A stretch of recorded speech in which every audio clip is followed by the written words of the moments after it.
Magandang gabi po, Sir Eric. Ako po si Linda at nais kong ibahagi sa inyo ang isang karanasan na hanggang ngayon ay hindi ko pa rin malimutan. Nangyari ito noong taong 2001 sa isang maliit na baryo sa bayan ng San Vicente kung saan ako lumaki. Noon ay simpleng hapon lamang at abala ang aming pamilya sa paghahanda ng hapunan. Ang ulam namin ay paborito naming lahat. Inihaw na bangus na may kasamang kalamansi at kamatis. Si Tatay Ramon ang nag-iihaw sa may likod bahay, habang si Nanay Elvira naman ay naghahanda ng sausawan sa kusina. Ako naman ay abala sa pag-aayos ng mesa, kasama ang kapatid kong si Mario. Karaniwan na sa amin ang ganitong tagpo. Simpleng hapunan, pagtitipon sa mesa at kwentuhan bago matulog. Ngunit sa gabing yon, may kakaiba kaming napansin. Habang iniihaw ni Tatay ang bangus, may naamoy kaming hindi pangkaraniwan. Hindi yon ang normal na amoy ng inihaw na isda. Para bang may halong amoy ng nasusunog na buhok o laman na bulok. Napakunot ang noo ni Tatay ngunit itinuloy pa rin niya ang pag-iihaw. Nagsimula na ring umihip ang malamig na hangin. Mas malamig kaysa sa karaniwang gabi. Ramdam namin ang kilabot na gumapang sa aming balat. Lumingon ako sa paligid at napansin kong tila tahimik ang buong baryo. Walang aso na tumatahol. Walang kuliglig na naririnig. Ang tanging tunog lamang ay ang pagpitik ng apoy mula sa iniihaw na bangus. Paglapit ko kay Tatay upang tignan ang niluluto, doon ko napansin ang mas kakaiba. Ang mata ng bangus na nasa ihawan ay tila kumikislap at parang nakatingin mismo sa akin. Para bang buhay ang isda at may gustong iparating. Napaatras ako ng bahagya at napansin din ni Tatay ang pagbabago. Inihipan niya ang apoy, ngunit imbis na lumiwanag, mas lalo pang nagdilim ang paligid ng ihawan. Para bang sinasakal ng dilim ang apoy. Si Nanay naman mula sa loob ng bahay ay sumilip at tinanong kung tapos na ang ulam. Ngunit bago pa makasagot si Tatay, may narinig kaming kakaibang kaluskos mula sa gilid ng bakod. Mabigat, mabagal at tila papalapit. Habang patuloy ang kaluskos sa gilid ng bakod, lalong tumindi ang kaba sa dibdib ko. Nakatingin si Tatay Ramon sa madilim na bahagi ng likod bahay. Hawak pa rin ang patpat na ginagamit niya sa pagbaliktad ng bangus. Tahimik lang siya para bang pinakikiramdaman ng bawat tunog. Si Mario, ang nakababata kong kapatid, ay napalapit sa akin at mahigpit na kumapit sa aking braso. Sa mura niyang edad, halata ang takot sa kanyang muka. Ang malamig na simoy ng hangin ay tila nagdadala ng kakaibang amoy. Hindi na lamang nasusunog ang buhok kundi parang amoy ng nabubulok na karne. Biglang napansin naming gumalaw ang mga dahon sa may puno ng saging malapit sa bakod. Mabigat ang bawat pag-uga na para bang may mabigat na nilalang na nakatago doon. Subalit sa halip na hayop ang presensya ay mas nakakatindig balahibo. Tila may matang nakamasid. Nagtangkang humakbang si Tatay palapit ngunit pinigilan siya ni Nanay mula sa loob ng bahay. Hindi niya man binigkas, ramdam naming ayaw niyang may lumapit sa pinagmumulan ng ingay. Kaya't nanatili na lang si Tatay sa tabi ng ihawan. Nakikiramdam. Ang apoy mula sa uling ay biglang humina at ang bangus na iniihaw ay nagbago ang itsura. Ang balat nito'y nagmistulang parang pumuputok at ang kislap ng mata nito ay lalo pang lumakas. Sa sobrang tahimik ng paligid, tila ang tanging tunog na lamang ay ang unti-unting pagtulo ng mantika mula sa isda. Doon nagsimula ang kakaibang pangyayari. Mula sa puno ng saging may mababang ugong na lumabas. Isang tunog na hindi galing sa tao. Hindi rin sa hayop. Malalim, paos at puno ng galit. Ang mga dahon ay gumagalaw na para bang hinahawi ng kamay na hindi namin nakikita. Si Tatay ay biglang nagbasbas ng sarili sa pamamagitan ng krus sa kanyang dibdib. Samantalang ako at si Mario ay napalapit pa lalo kay Nanay na noon ay nagsindi ng kandila sa altar sa loob ng bahay. Ang kandilang yon ay tila naging tanging ilaw na nagbigay sa amin ng lakas ng loob. Habang patuloy ang ugong, napansin naming parang lumalapit ito. Mabigat ang bawat yapak na tila sumasabay sa tibok ng aming dibdib. At nang akala namin ay wala nang hihigit pa sa kilabot, isang malakas na hampas sa bubong ng aming bahay ang biglang gumulat sa amin. Malakas ang dagundong na lumapat sa bubong. Para bang may mabigat na nilalang na bumagsak dito. Ang yero ay umungit at ramdam namin ang bigat ng bawat yapak na gumagalaw sa itaas. Ang katahimikan ng paligid ay lalo pang bumigat at tanging ang tunog ng kaluskos sa bubong ang nangingibabaw. Si Nanay Elvira ay kumaripas ng dasal sa tabi ng altar. Hawak ang rosaryo at mariing nakapikit. Si Mario naman ay halos manginig sa takot habang nakayakap sa aking bewang. Si Tatay Ramon ay nanatiling nakatayo sa tabi ng ihawan. Mahigpit na hawak ang isang kahoy na pamalo. Handang ipagtanggol ang pamilya kung kinakailangan. Ang amoy ng nabubulok na karne ay lalo pang lumakas. Sumisingaw mula sa itaas ng bubong. Para bang bawat hinga namin ay may kasamang pait at lansa na halos ikasuka ko. Biglang tumigil ang mga yapak. Tahimik ngunit ilang sandali lang, narinig namin ang dahan-dahang pagkuskus ng kuko sa yero. Mahaba, matalim at kinikiliti ang pandinig sa sobrang kilabot. Ang tunog na yun ay parang sinasadya. Tila ba pinaparamdam sa amin ng nilalang na naroon siya at nagmamasid. Sa labas ng bahay humina ang apoy ng ihawan hanggang sa halos mawala. Ang bangus na kanina lamang ay iniihaw ay tila nag-iba ang anyo. Namamaga ang tiyan at ang mga mata nito ay kumikislap pa rin. Nakatuon sa aming lahat. Hindi nagtagal na bumaba ang bigat mula sa bubong. May narinig kaming malalakas na yabag sa lupa. Paikot-ikot sa paligid ng bahay. Mabagal pero matatag. Ang bawat yapak ay parang sinasadya upang maramdaman namin ang presensya ng nilalang. Si Tatay ay nagsindi ng ilang dahon ng bawang at isinaboy sa paligid. Ang usok nito ay kumalat at kahit paano'y nagbigay sa amin ng kaunting ginhawa. Ngunit kasabay nito, narinig namin ang isang malalim na pag-ungol mula sa dilim. Isang ungol na parang hayop ngunit may halong tinig ng tao. Sa sandaling yon, malinaw sa amin na hindi ito basta karaniwang gabi. Ang aswang na matagal nang kinatatakutan ng mga tao sa baryo ay naroon mismo nakapaligid at naghihintay ng pagkakataon. Nang tumigil ang yabag sa paligid ng bahay, tumahimik muli ang kapaligiran. Ngunit ang katahimikang yon ay hindi nakapagdulot ng ginhawa. Bagkus ay mas nakapagbigay pa ng matinding kaba. Para bang lahat kami sabay-sabay na naghihintay kung saan muling lilitaw ang nilalang.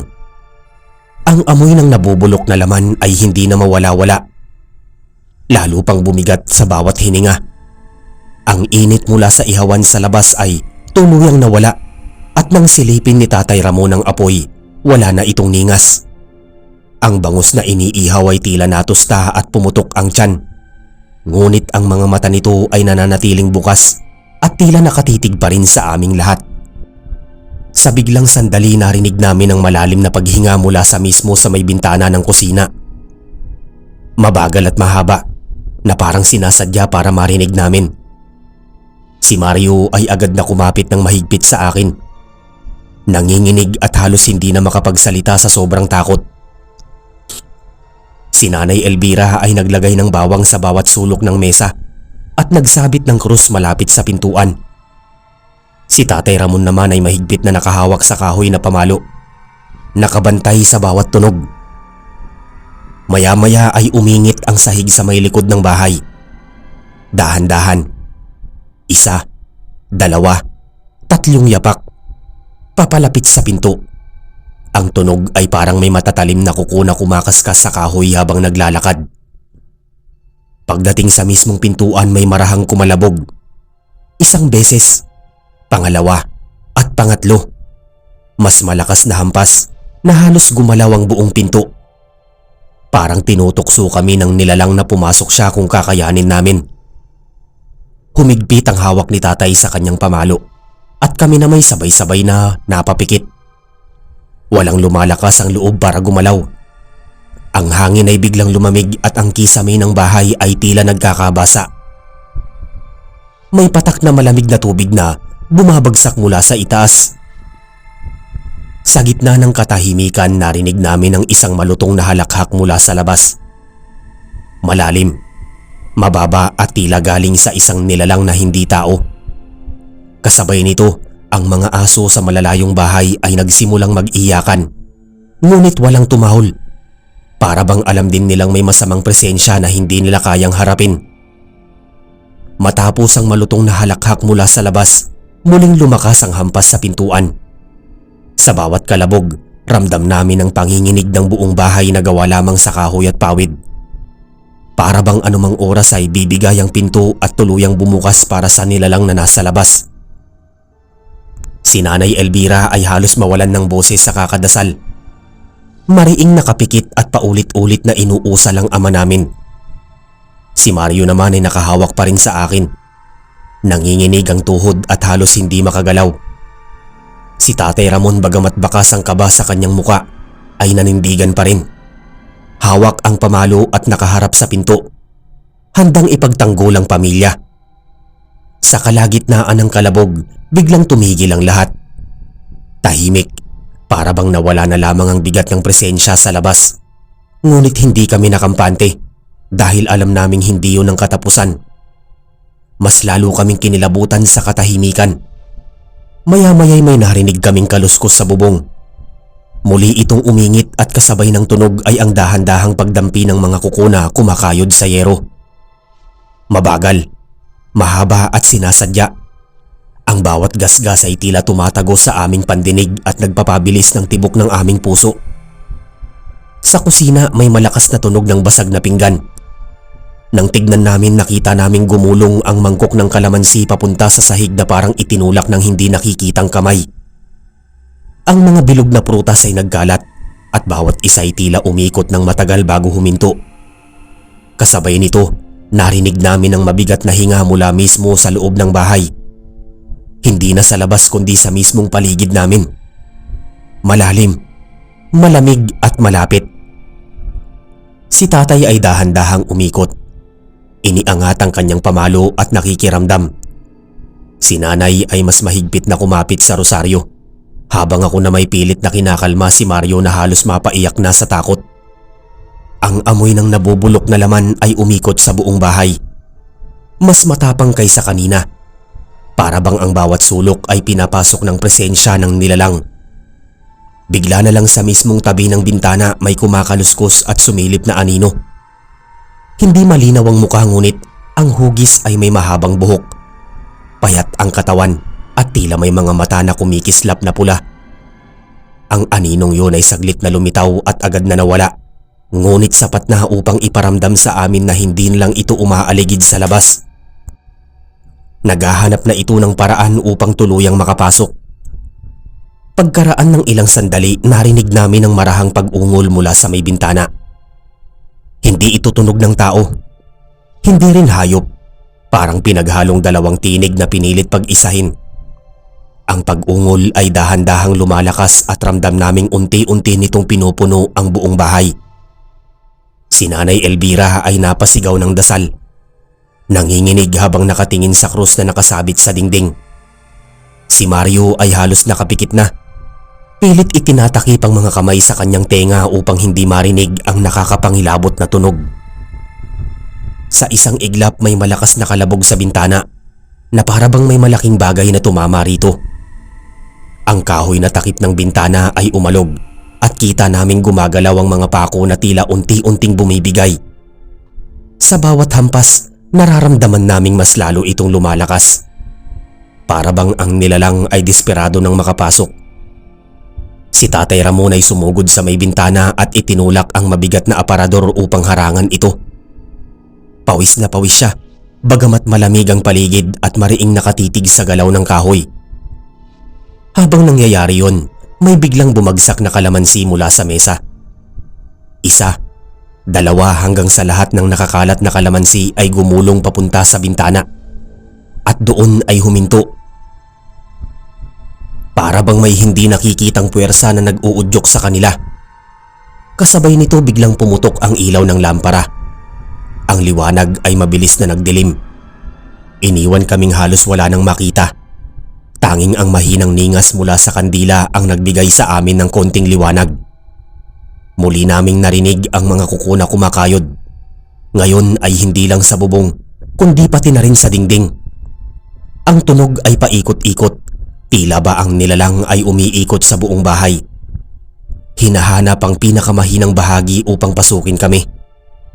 Si tatay ay patuloy na nakabantay. Si nanay ay nagdarasal ng walang tigil at ako na may nakapikit na lamang. Hawak-hawak ang kamay ni Mario na nanginginig pa rin sa sobrang takot. Bigla kaming nakarinig ng isang malakas na tili mula sa labas. Tila babae, ngunit puno ng paghihirap at galit. Ang sigaw na yon ay nagpagising sa lahat ng aso sa baryo. Ngunit imbis na tumahol ang mga aso ay nagsitahimik matapos ang ilang segundo. Para bang pinatahimik ng isang puwersang hindi nakikita. Matapos ang nakakapangilabot na tili mula sa labas, lalo kaming napatigil sa aming kinatatayuan. Ang paligid ay binalot ng katahimikan ngunit yun ay katahimikang puno ng banta. Pakiramdam namin nakamasid lamang ang nilalang. Naghihintay ng tamang sandali upang umatake. Maya-maya muling umalog ang bintana. Ang mga pako na kanina'y maluwag na ay tuluyang bumigay. Unti-unti itong bumukas at mula roon ay may pumasok na malamig na hangin na may kasamang amoy ng nabubulok na karne. Ang amoy ay halos ikasuka namin, lalo na si Mario na napahigpit ng yakap sa akin. Si Tatay Ramon ay hindi nag-atubili. Agad niyang itinulak muli ang aparador upang masarhan ang siwang ng bintana. Sa bawat galaw niya, ramdam ang tensyon at kaba. Ngunit kasabay nito, mula sa labas may narinig kaming pagkamot. Mahaba at malalim, parang pinipilas ang kahoy ng dingding.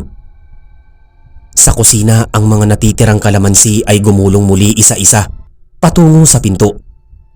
Hindi yun normal na pag-ikot kundi para bang may humihila sa kanila sa iisang direksyon. Nang lahat ay umabot sa harap ng pinto, sabay-sabay itong huminto. Pagkatapos, biglang kumalabog ang pinto. Mas malakas kaysa kanina. Halos mabuwal si tatay nang lumapit siya rito upang hawakan ng trangka. Ang buong bahay ay yumanig sa lakas ng hampas. Habang nangyayari yon, naramdaman naming gumagalaw ang sahig. May tunog na parang pagkaluskos ng mga kuko sa ilalim ng bahay. Alam naming nasa ilalim na rin ito. Gumagapang at hinahanap ang butas para makapasok. Si Nanay Elvira ay napahawak sa dingding. Patuloy pa rin sa dasal ngunit nanginginig na ang boses niya. Ang rosaryong hawak niya ay halos madurog sa higpit ng kanyang pagkakakapit. Sa sandaling yon, biglang lumabas ang apoy mula sa mga dahon ng bawang na iniwan ni tatay malapit sa pinto. Maliit lamang ang apoy, ngunit sapat para marinig namin ang isang malakas na ungol mula sa labas. Isang ungol na puno ng galit, sakit at puot. Ang nilalang ay umatras saglit ngunit agad kaming nakarinig ng malalakas na yabag palayo at paikot sa bahay. Hindi ito tuluyang umaalis. Naghahanap lamang ng ibang paraan. Sa gitna ng lahat ng yon, napansin ko ang iniihaw na bangus na naiwan sa labas. Bagamat wala ng apoy, ang mata nito ay kumikislap pa rin. At sa pagkakataon na yon, malinaw kong nakita. Hindi lang basta kislap, kundi parang mata ng tao na nagmamasid at nakangisi. Hindi kami makapaniwala sa nakita. Ang mata ng bangus na kanina'y iniihaw ay kumikislap at parang may buhay. Nakatitig sa mismong bahay namin, para bang yun ang nagsisilbing mata ng nilalang, gamit upang makita ang lahat ng nangyayari sa loob. Si Tatay Ramon ay agad na nagdesisyon. Lumabas siya saglit. Mabilis na dinampot ang bangus at itinapon malayo sa bakuran. Ngunit bago pa man ito bumagsak sa lupa, nakarinig kami ng parang pagtili mula sa dilim. Hindi boses ng tao, kundi tunog na parang hayop na sugatan. Nang tumama ang bangus sa lupa, ito'y agad na parang nalusaw. Nagkadurog-durog na parang abo. Kasabay nito muling lumakas ang mga yabag sa paligid ng bahay. Ngayon ay mas mabilis, paikot-ikot at tila hindi mapakali ang nilalang. Ramdam naming mas lalo itong nagagalit lalo na't nawala ang bagay na ginamit niya upang makasilip sa amin. Ang mga kuko ay muling kumayod sa dingding. Sa bawat gasgas, may mga tipak ng kahoy na nahuhulog sa sahig. Halos bumaon na ang tunog sa aming pandinig at bawat isa sa amin ay halos mawalan na ng lakas sa sobrang kaba. Bigla kaming nakarinig ng tunog mula sa bubungan. Mabigat, mabilis at palakad-lakad. Ang yero ay umuuga sa bawat hakbang at ramdam namin na anumang oras ay babagsak ito. Si Nanay Elvira ay sumandal sa dingding. Pilit na pinapakalma si Mario ngunit bakas sa kanyang muka ang takot na hindi niya kayang itago. Samantala si Tatay Ramon ay hindi na umaalis sa tabi ng pinto. Hawak pa rin ang pamalo. Ang kanyang mga mata ay nakatuon sa bawat galaw. Alam niyang hindi naligtas ang aming tahanan. Sa biglaang iglap, may malakas na hampas mula sa bubungan. Isang bahagi ng pawid ay natanggal at mula sa siwang ay pumatak ang malamig na tubig na may kasamang malansa at mabahong likido. Amoy bulok na dugo ang bumagsak sa sahig at nag-iwan ng marka na kulay itim. Kasabay nito, narinig namin ang tunog ng malalim na hininga mula sa siwang. Para bang ang nilalang ay nakasungaw na roon. Nakatanaw sa amin mula sa bubong. Ang malamig na simoy na dumaloy sa loob ay nagpabagsak kay Mario sa pagkakahawak sa akin. Halos himatayin ako sa takot. Lalo pang lumakas ang ungol mula sa itaas. Ang bahay ay tila nilalaro ng nilalang. Binabalik-balik, tinitignan kung saan siya makakapasok. At sa bawat ungol na yon, mas lalo naming naramdaman na hindi lang basta kami pinaglalaruan, kundi talagang gusto na nitong pumasok at kunin ang isa sa amin. Muling dumagundong ang bubong. Ang yero ay umuuga sa lakas ng bawat yapak at ang pawid ay nagsisilaglagan sa sahig. Alam naming hindi na yun basta pag-ikot. Tinutukoy na ng nilalang ang eksaktong lugar kung saan siya babasag para makapasok. Si Tatay Ramon ay nagsindi ng isa pang bungkos ng bawang at inilagay ito sa gitna ng bahay. Ang usok ay kumalat at kahit papaano'y nagbigay ng proteksyon. Ngunit kasabay nito ay lalo namang lumakas ang ungol mula sa bubong. Mahaba, galit at puno ng puot. Sa isang iglap, isang malaking bahagi ng pawid ang biglang nabunot. May tumilamsik na itim na likido na amoy bulok at malansa.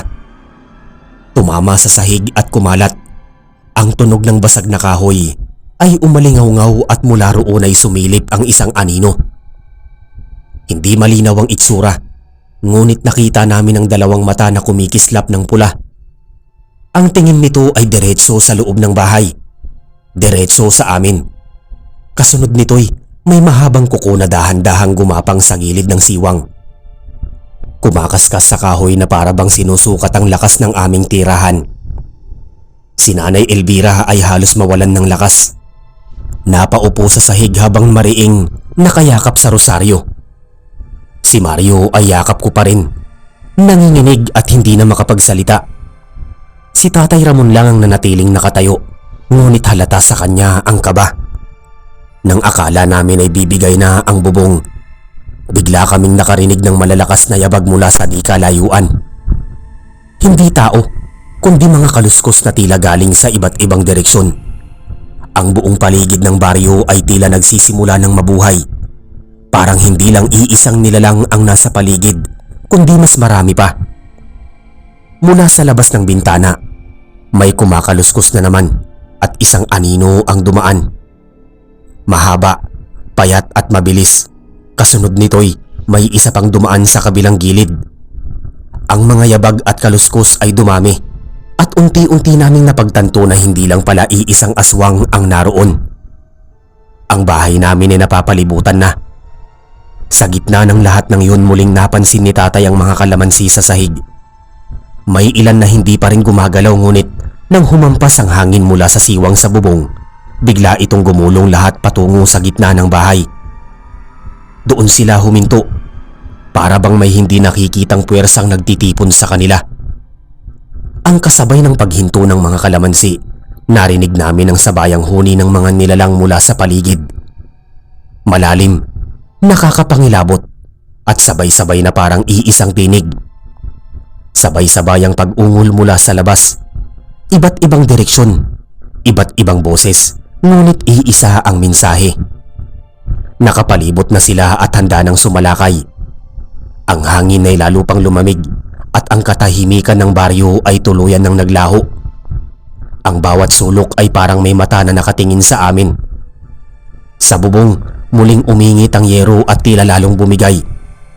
Ang mahabang kuko ay muling kumayod pababa at sa pagkakataong ito, mas mabilis, mas desperado. Halos bumaon na ito sa kahoy. Ang pawid ay tuluyang nagkakalas at nagkakalaglagan at unti-unti nang lumalawak ang siwang. Si Tatay Ramon ay hindi na nag-aksaya ng oras. Agad niyang kinuha ang bote ng suka na nakahanda sa kusina at isinaboy ito sa paligid ng bubong. Kasabay nito, binilisan niya ang pagsaboy ng usok ng bawang, ngunit ang mga ungol mula sa labas ay lalong lumakas. Ang iba'y parang nagagalit, ang iba na may tila nasasaktan. Si Nanay Elvira ay patuloy pa rin sa dasal. Halos wala nang pahinga, habang ako'y nakayakap kay Mario na halos matulala na sa sobrang takot. Ang katawan niya nang lalamig at halos hindi na siya gumagalaw.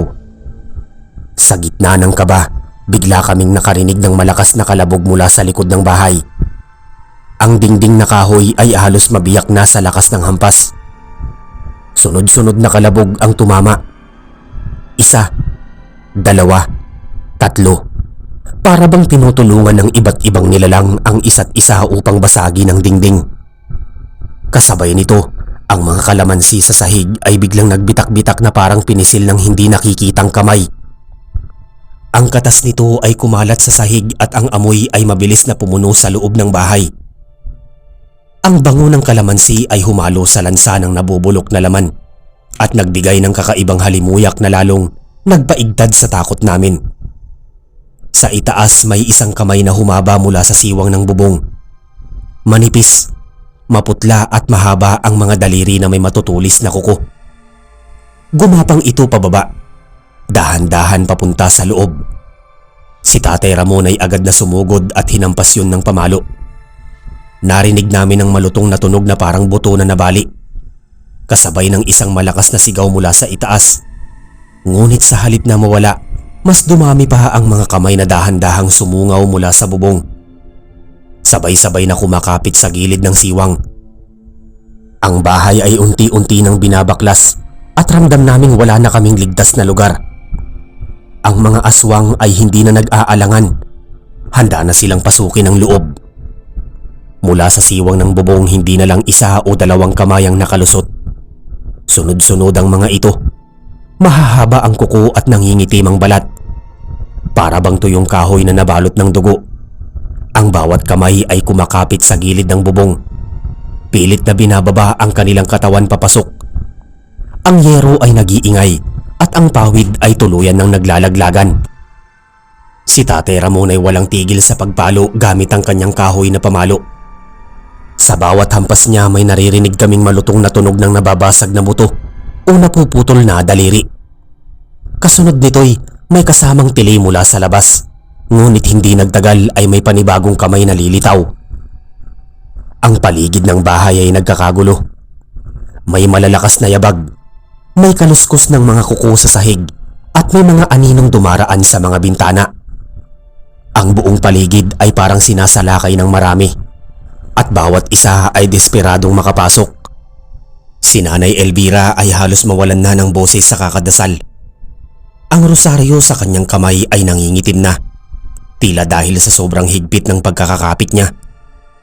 Ako naman ay nakayakap kay Mario na halos mawalan ng ulirat. Nanginginig at nakapikit na lamang. Sa gitna ng kaguluhan biglang gumalaw ang mga piraso ng kalamansi na nagkalat sa sahig. Ang mga durog na prutas ay tila muling nagtitipon at ang katas nito ay bumubuo ng mga bilog na mantsa sa sahig. Ang bilog na yon ay kumikislap sa ilalim ng mahinang ilaw ng kandila, para bang bumubuo ng isang hindi maipaliwanag na hugis. Kasabay nito, May malakas na hangin na dumaan sa loob ng bahay. Ang apoy ng kandila ay halos mamatay ngunit nagpatuloy pa rin. Nanginginig ang liwanag. Sa hangin na yon, narinig namin ang sabayang sigaw ng mga nilalang mula sa labas. Tila ba galit na galit, parang may pumipigil sa kanila. Sa bubong ang mga kamay ay biglang umurong.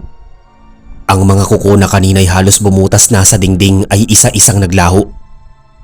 Ang mga yabag sa paligid ng bahay ay unti-unting lumayo. Ngunit kasabay nito, narinig namin ang isang malalim na ungol.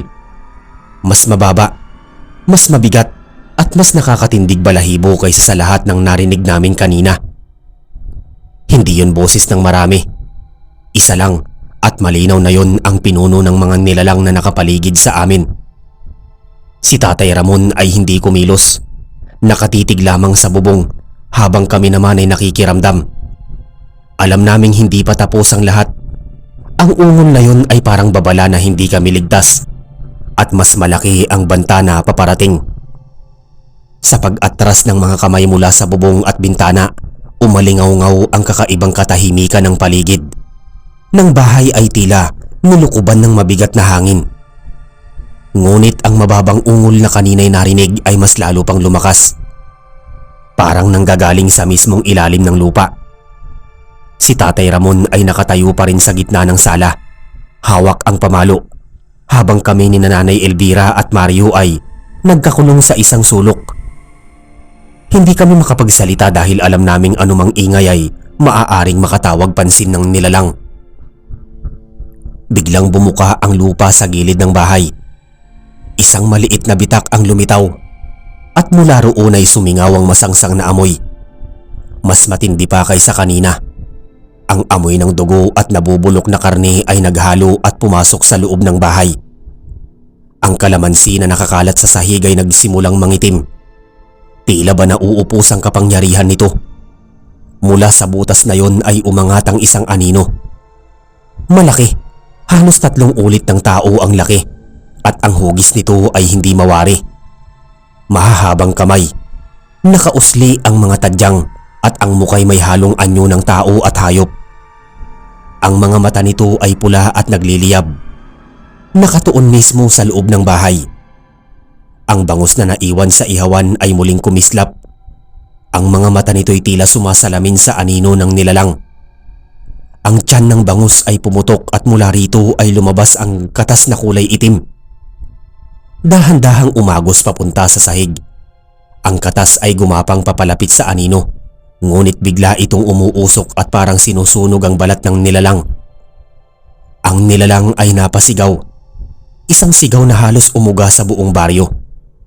Kasabay nito, naramdaman naming gumalaw ang hangin at ang mga puno sa paligid ay nagsipagyuko. Para bang tinatangay ng napakalakas na bagyo. Si Nanay Elvira ay patuloy na nagdarasal. Halos wala na sa sarili. Si Mario ay nakapikit pa rin. Nanginginig. Si Tatay Ramon naman ay nakatitig sa anino.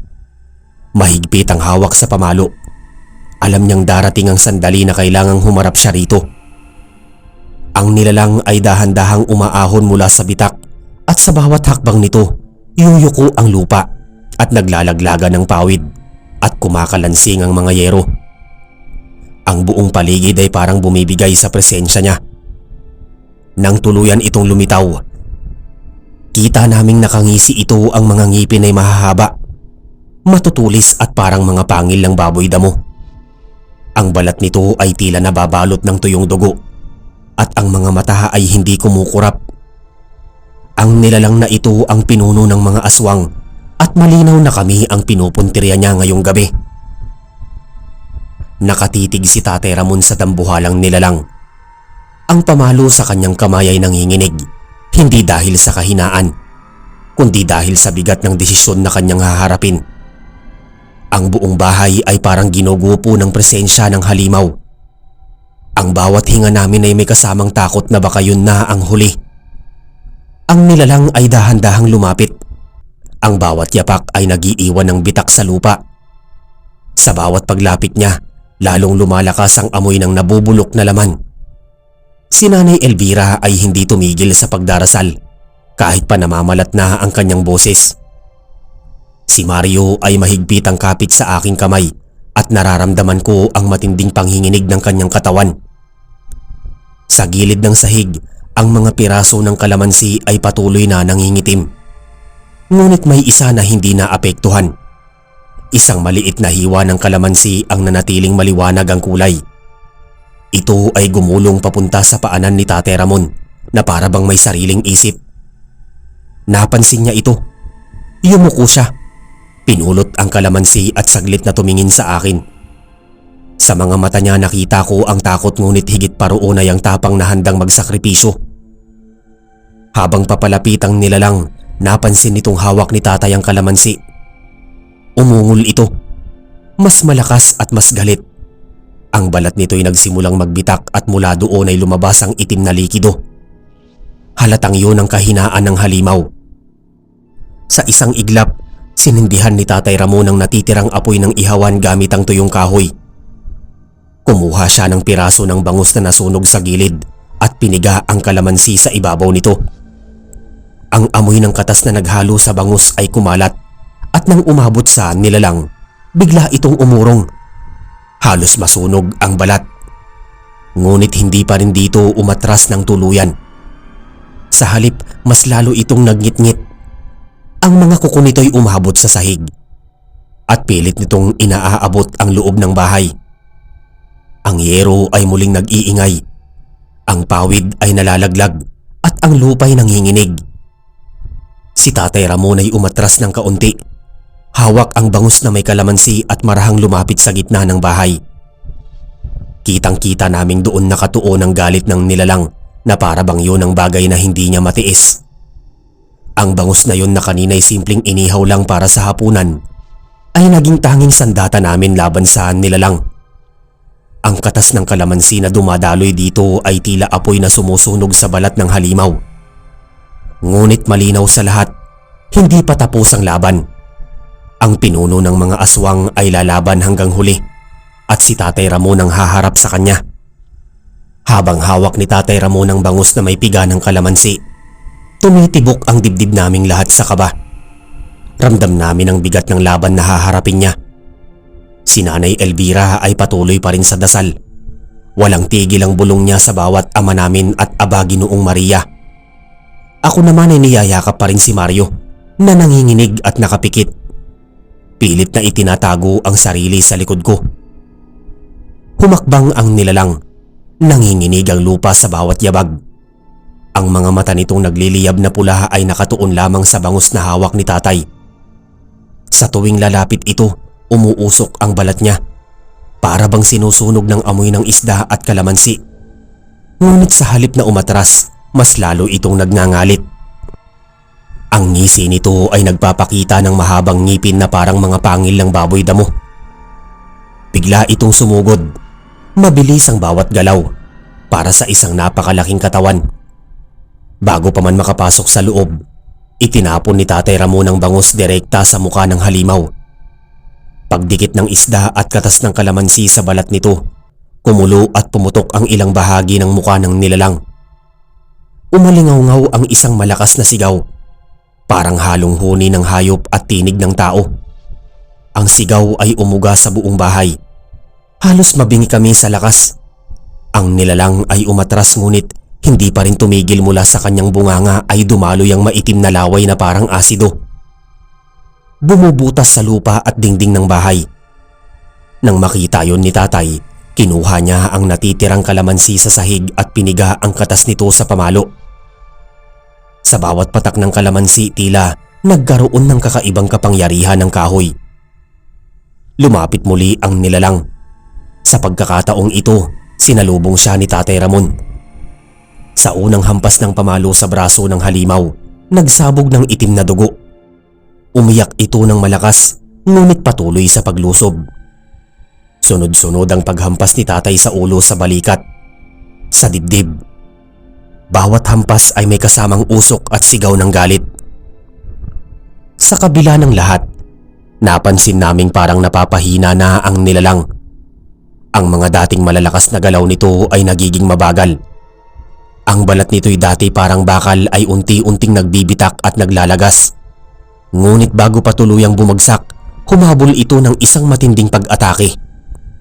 Inabot nito si Tatay Ramon gamit ang mahaba at matulis na kuko. Tinamaan siya sa balikat. Napasigaw si tatay. Bumagsak siya sa sahig. Duguan ngunit hindi niya binitawan ng pamalo. Si Nanay Elvira ay napahiyaw ng malakas at si Mario ay mas lalo pang kumapit sa akin.